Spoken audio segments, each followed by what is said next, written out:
Hi, Sachin. Hey, Dinkar. Would you believe that this is our 25th episode? Yay. I think you will have some confetti animation here, right? I'll see if I can figure out how to put that. If, Yeah, if, but if people see the confetti animation, I was able to figure it out. If not, then it was taking too long and I was too bored. yeah. If nothing else, I can always do at least this.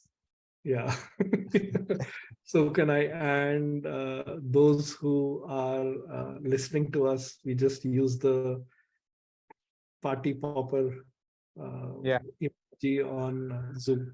That's yeah. where we record everything. Yeah.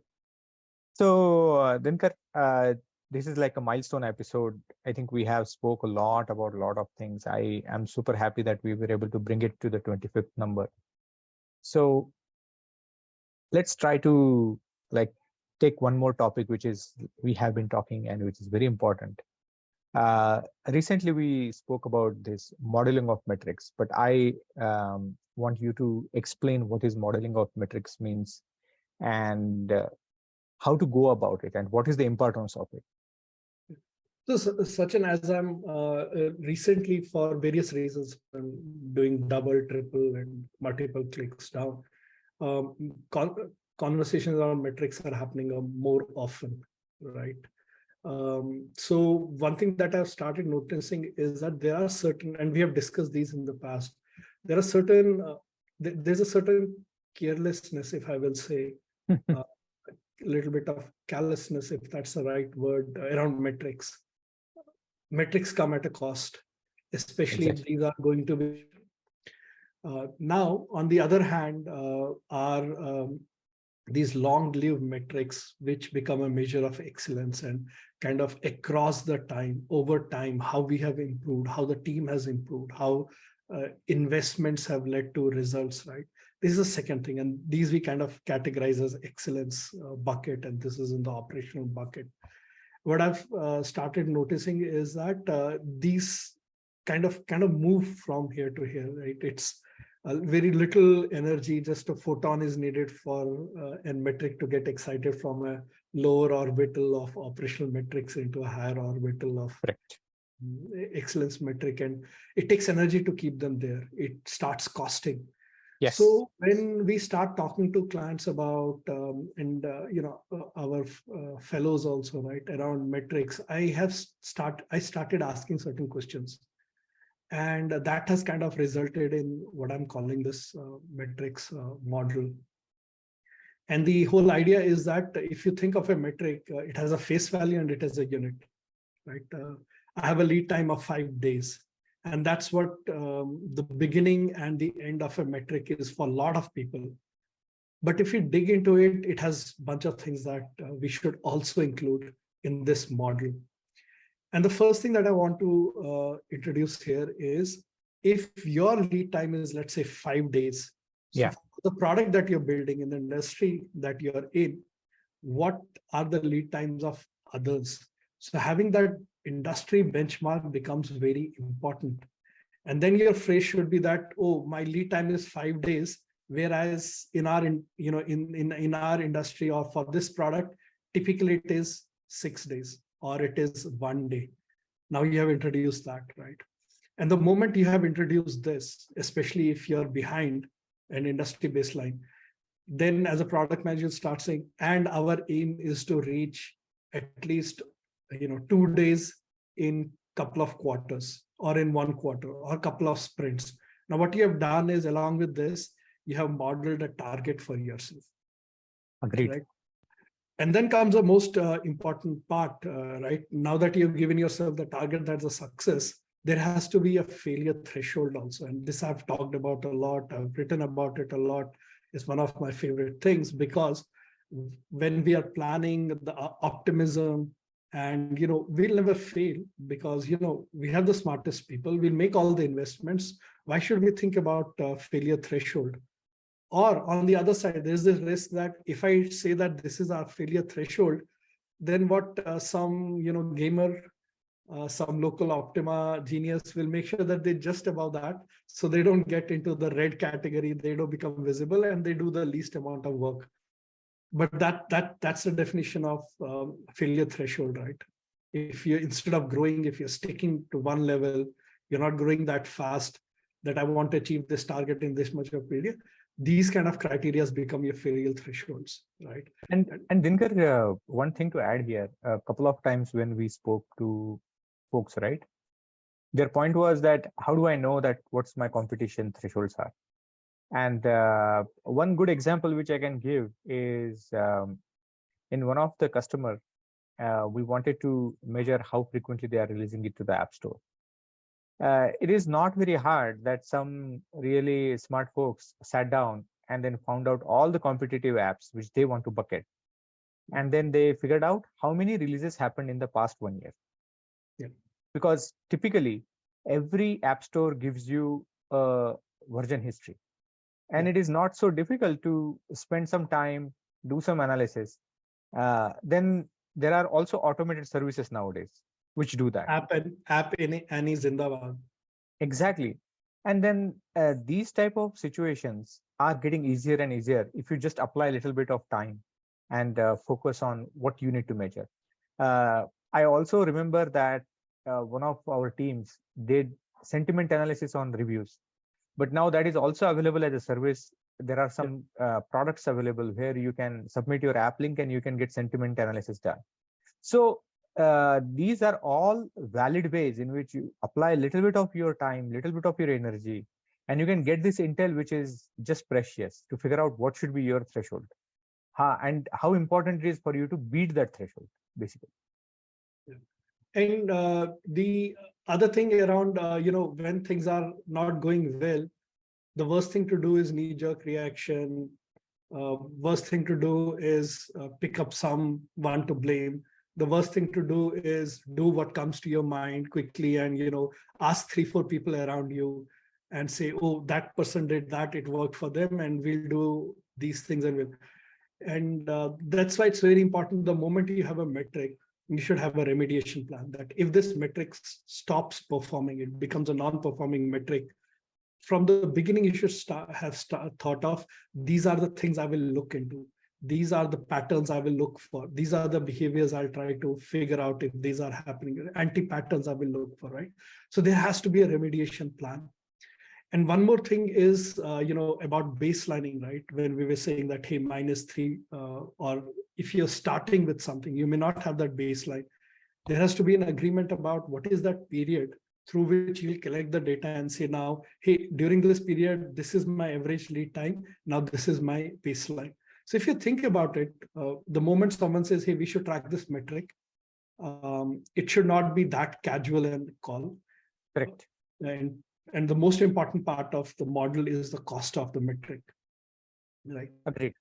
And hence, kind of, when we started asking these questions, and one day I kind of put it all together, and thus emerged the model for a metric model. So I'll quickly recap. It should have a face value and a unit, sure. It should have, you should be aware of the industry baseline. You should be aware of you should have called out an success criteria and a failure threshold. You should have a remediation plan for the threshold. You should have a baselining period around which you will calculate your baseline, and you should have an idea that how much is the cost of measuring this metric. Once you have this whole thing, you have a model. Once you have a model, then your metrics-based thinking becomes more formalized, more systematic, less opportune, less the loudest, less a requirement of the most loudest or most powerful person in the meeting. Agreed. And Dinkar, there are also a couple of more benefits when you think about this model, right?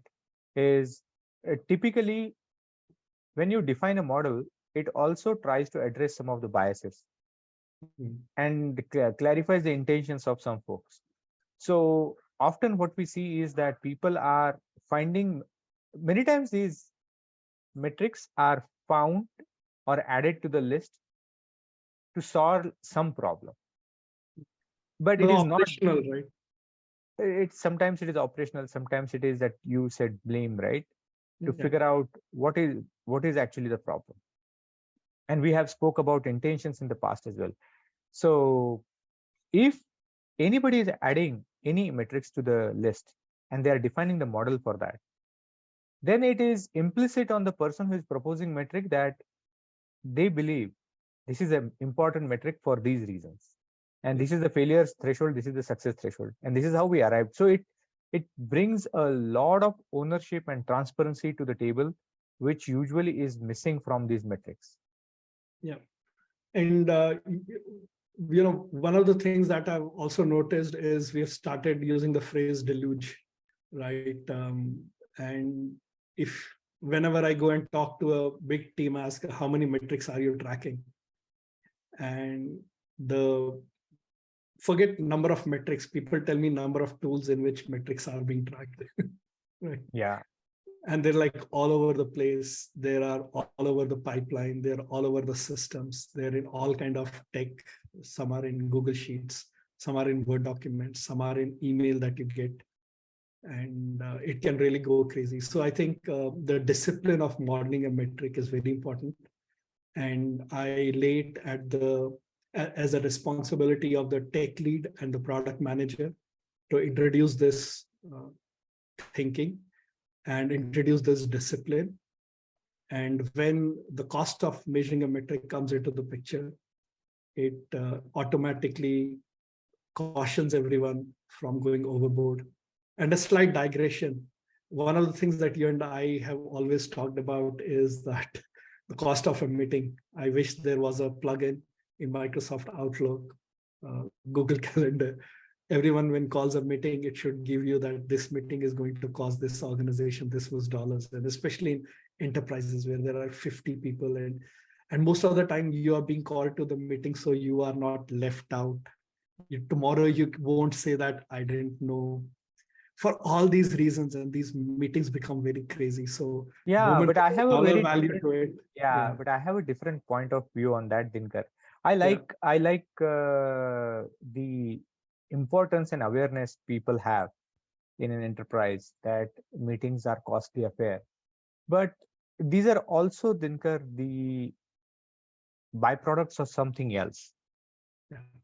So it's like you are saying, hey, by the way, old thermometers, mercury, they need 1.5 minute. You need to hold in your armpit, or you need to hold under it. Yeah, Baselining period is yeah. 1.5 So you need hours. to actually put this into your armpit, or you need to put it under your tongue, and then it is just discomfort. It increases inaccuracies. People don't know what temperature is. So I want to basically create a digital thermometer, which is just like instant reading. That is the closest analogy I can come up with. But that does not solve the fever problem or why the fever is coming. You just improved your uh, like accuracy or something else. Yeah. Here, by doing this plugin, I would say, oh, here is the cost of your meeting. But that doesn't mean anything in absolute sense. Yeah. But then, But it triggers those question marks and eyebrows, and the moment cost is involved, the manager, oh my god, it's costing me this much, why do we need this, right? So yeah, that this could be my dollar bias. figure provokes. This could be my bias, but Dinkar, this is very good topic to debate. Is like when different audience will see metrics, different audience will react it very differently. Interesting. Unfortunately, you and I have no control over how people react to metrics. Yes. So if somebody says dollars, yeah, somebody may make a lot of noise. A leader who is really truly caring about the output of the organization, the everything, they will say, yeah, I understand you guys are spending this much time. How can I make it more useful? Or But it's worth it. This topic this topic deserves. is worth it, right? But the other way would be is like people will say, oh, it is like there, so reduce meeting by half, and that's actually dangerous. So how people interpret, how people see, what is the impact of a metric, and this is a point where it is very difficult to identify which is going to work and what is not going to work. In companies, they have that much inertia to get anything moving off the ground. The cost is so high. You need to make a lot of people aware. You need to get a lot of buy-in from people, the consensus building. And you know what? I was doing some research. Consensus building in an organization is the biggest cost in terms of making a decision. And that's why startups eat them up, because there's no consensus building in startup. In the early days, it's the founder's vision or the product manager's vision. And they Everyone is go into agreeing. so extreme that they say that Exactly. no consensus, no decision. There's It's no just directly even, deployment. yeah, yeah. so, And that's so, but that's the challenge for a scale up, how they go from the culture of being founder led to being consensus led, right? And that's where most of them kind of collapse. in fact, when you were talking about, I wanted to bring this point to the table is we should always be very careful about what metrics are brought in, Exactly. because and you should be clearly stating why this metric exists and what should be how you should interpret this metric. If people are not interpreting metric correctly, you are absolutely taking a risk of like it's like Gamification, right? absolute people will actually have different interpretations of same number. There might be a new angle of ego, right? Oh, my meetings are so important that, did you see his meeting? It costed company 50. Yeah, dude, he's a big man, right? Or he's very important. Yeah, so I can tell you one anecdote, right? Is typically in organizations, these massively awesome presentations for internal meetings are made. Hmm. And you know how many senior leaders put time to make those presentations? It could be in hundreds of hours. So the cost of meeting is not actually what they spend in the meeting room. It is also the one which they spend outside, collecting that presentation, prettifying that slide, and then putting those numbers. I do not think all of that can be eliminated by just awareness. But it is the question of why they are doing all of this. But that's a far bigger and like a Yeah. topic which I don't even have any control over.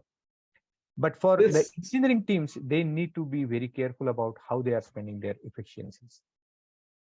this reminds me of an interview I saw. Satya, Microsoft CEO, said that they had done some analysis on Microsoft Outlook within their organization.